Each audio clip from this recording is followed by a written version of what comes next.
Campaign 2020 is sponsored by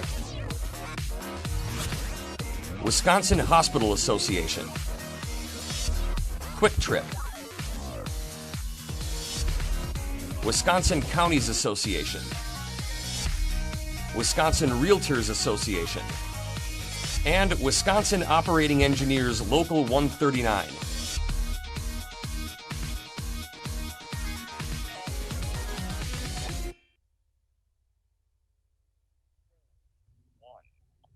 Neal Plotkin of Glendale is a Democratic candidate, Democratic candidate in the 8th Senate District. I apologize for that error, Neal.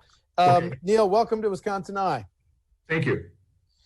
Let's go to some questions. There was a report recently that tax collections held up last year. The year ended June 30.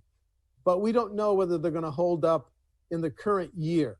So if we were 500 million, 100 billion, 1 billion short, what would be your approach? Would you cut spending, or do you see a need to raise taxes and fees to protect programs?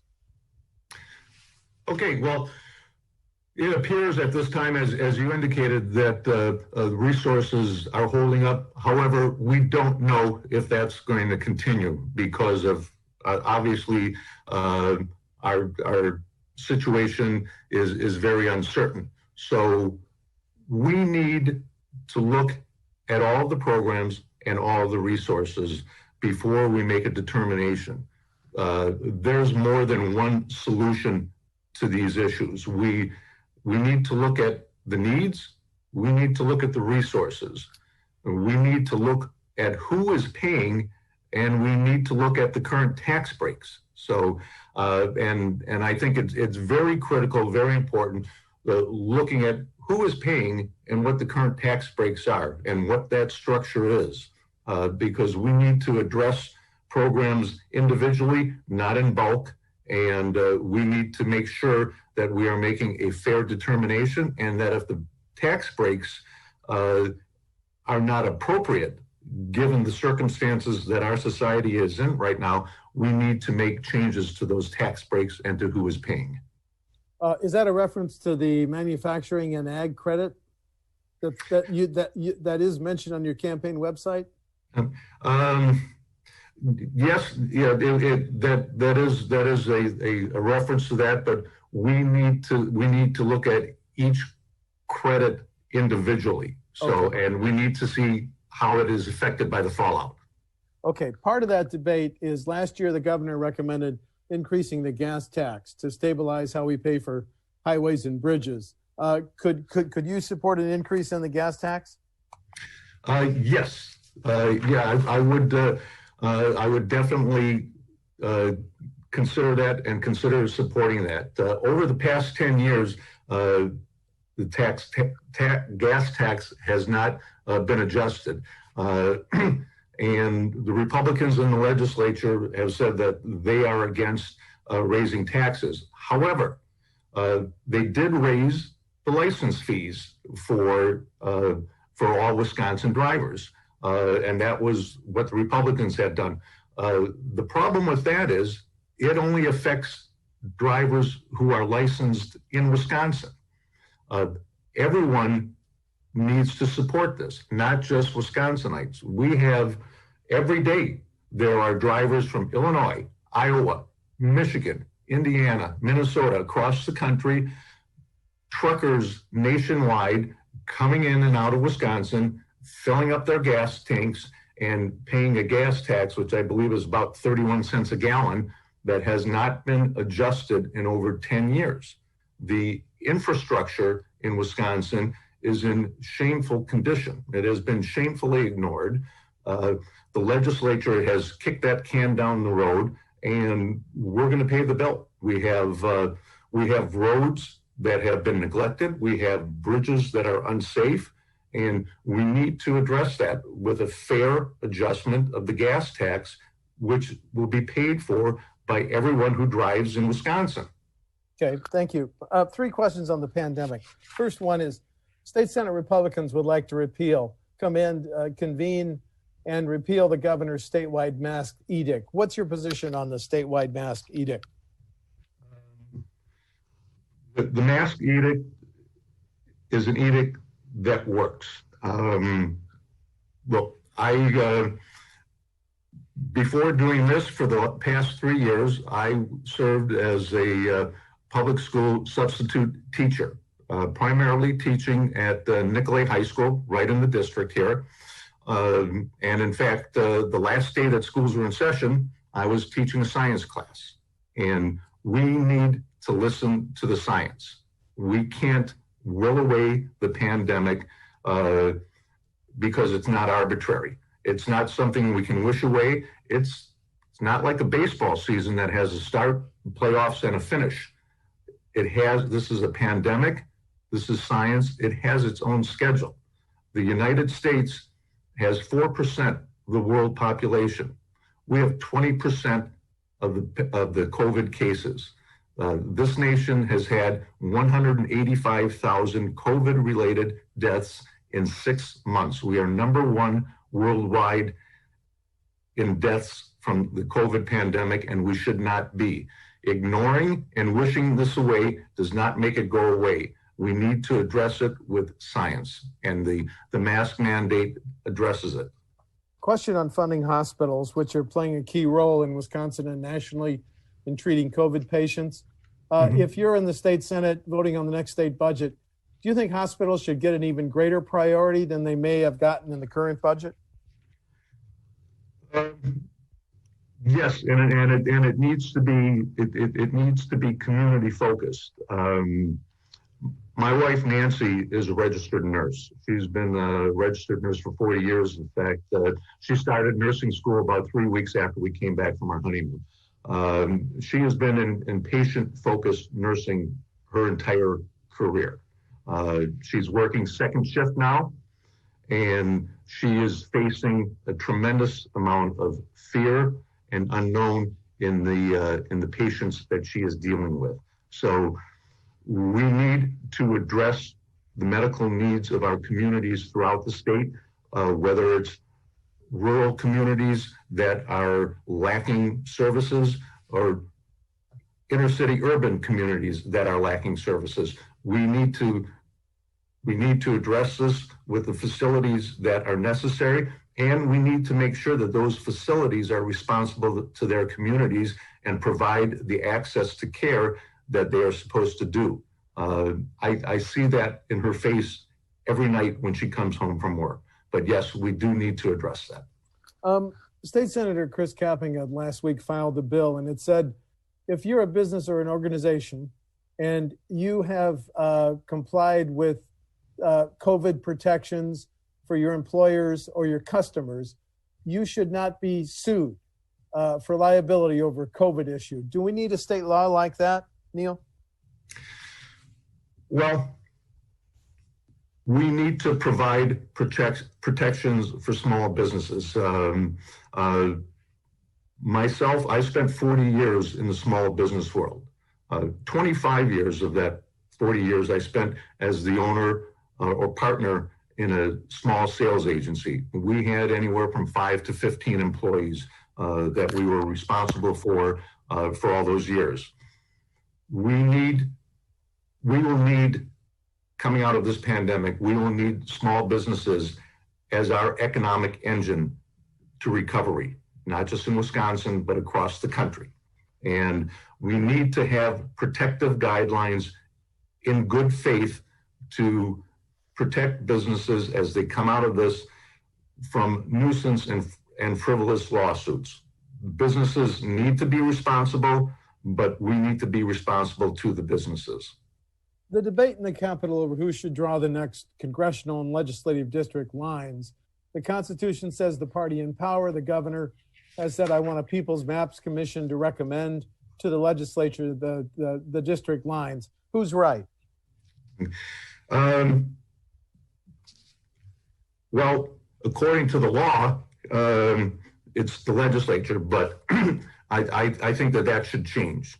In 2011, after the 2010 elections, Republican legislature met in secrecy and spent $4 million to create the most gerrymandered legislative districts in the nation. Now, I live in Glendale.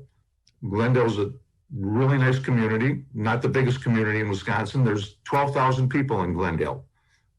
But apparently Glendale is big enough to be split between two different Senate districts. Personally, I support the Iowa model, which is non-legislative direction for dividing legislative districts.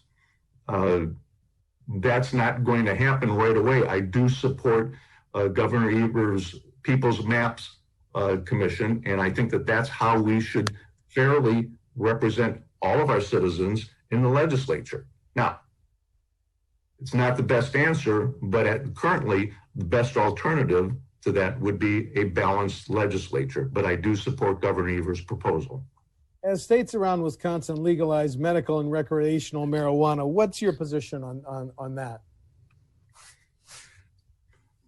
Wisconsin is one of the few states that where marijuana is completely illegal. Most of the states surrounding Wisconsin either have legally controlled marijuana for medicinal and recreational purposes, or just for medicinal purposes. I support medicinal usage of marijuana as initial step, with state regulations controlling the distribution of the product. I think that is an important step to take forward, and gives the state an opportunity to integrate that into society and to see how that works. I think we can see where the nation is headed on this, but like anything, we need to watch how this develops. But I do support full medicinal usage of marijuana under state control. The debate over policing reforms is playing out in three ways in Wisconsin. The governor has a 9-bill package he asked the legislature to act on. The speaker has now will be naming a task force, which expects to have bill drafts by early next year. And State Senator Van Wanggaard has his own package. What policing reforms, what if any, do you support? I support the 9-point bill that Governor Evers and Lieutenant Governor Barnes introduced. They introduced that bill on June 19th, which is important. That's on Juneteenth Day. We need to have responsive, we need to, as a society changes, we need to have responsive police forces. The 9-point bill that Governor Evers introduced unifies laws throughout the state. It allows for and requires continual training for our police forces so that our police officers are up to date dealing with society changes. As our society changes, our police forces have always changed. That's nothing new. When you and I were growing up, it's very likely if you needed to get to the hospital quickly, you were taken there by a police ambulance. That doesn't happen anymore. It's now the fire and rescue squads. So our policing needs change, and the needs for our police departments change. And that includes continual education. And by creating better police forces, it allows our communities to defend their policing more as the police defend our communities. Two questions on property taxes. Wisconsin is a high property tax state. Because of that, schools and local governments have been living with caps and limits on property taxes for more than 20 years. If you're in the state Senate voting on the next budget, would you vote to continue those caps and limits on property taxes, please? Arbitrary limits handcuff communities, they handcuff public education. Republicans in the legislature like to talk a lot about local control, and then they turn around and remove the local control. We need to have more fair and equitable distribution of state funding, whether it's in rural or urban areas, because the needs are different there. But we need to allow communities to choose and decide. So When you have true local control, communities need to be able to have the ability to respond to their needs. So whether it's a referendum or whether it's allowing the communities, local communities, to set their own rates, let them do that. If a community has a referendum, it can be voted up or voted down. If a community governing body decides to make changes, the community leaders can be voted in and voted out. But if you're going to provide communities with true local control, you need to let them have local control and not handcuff them. So local government should have more options, including potentially a referendum leading to a 50-cent sales tax. Then local government should have more options to raise revenues. Yes, whether it's licensing fees or local sales tax, that should be up to the local governments to decide and determine that, and to the voters within those local governments to make those changes and to make the changes in who's doing the governing. Okay. When a school district or a local government plans a major public works project, should they have to give a preference to Wisconsin businesses? A study found in 2015, out-of-state contractors for public works projects got $72 million in contracts, but that increased to $146 million by 2018. Should local governments have to give a preference to Wisconsin businesses? Yes. Yes, they should. And the labor groups that have endorsed me and have endorsed this campaign support this. The out-of-state contractors have been coming into Wisconsin, undercutting fair wage employees. They've come into Wisconsin, they've taken these contracts. In some cases, they've provided subpar work, and then the money that they get from Wisconsin leaves the state. When Wisconsin contractors perform these jobs, that money stays in the state. It's regenerated in the state by employees who are buying homes, they're buying cars, and they're supporting their communities. There should be laws that provide preferential treatment and that provide a fair playing field as far as how employees are paid with these contracts. Final question. Differences between you and the Republican incumbent you're challenging. Okay. Okay. Well, thank you. There's quite a few differences. So the most efficient accomplishment of my opponent and the legislature that she has led for many years is how quickly they gavelled in and gavelled out in the last legislative session. Between September 2019 and January 2020, the legislature was in session for 2 days. In 2019, the legislature passed 29 bills. In an average year, Wisconsin's legislature passes 300 bills. My opponent refused to expand Badger Care, endangering thousands of Wisconsinites by turning away federal funding during a pandemic. And she took out funding and gutted Badger Care. I support a woman's right to choice. I support vote by mail access for all citizens in Wisconsin. And most importantly, I see a state Senate seat, any elected office in Wisconsin, as not being a legacy. It is earned every day. My opponent ran unopposed in 2012 and 2016, probably due to the gerrymandered nature of the district, which has fortunately changed. My opponent talks to citizens. I will listen to citizens. I will be a voice and a choice in this district when I'm elected to the legislature and take my seat in 2021. So I thank you very much for your time today. Neal Plotkin of Glendale is a Democratic candidate in the 8th Senate District. The election is November 3. Neal, thank you for talking to WisconsinEye. Thank you. My pleasure. Take care. Okay. Campaign 2020 is sponsored by Wisconsin Hospital Association, Quick Trip, Wisconsin Counties Association, Wisconsin Realtors Association, and Wisconsin Operating Engineers Local 139.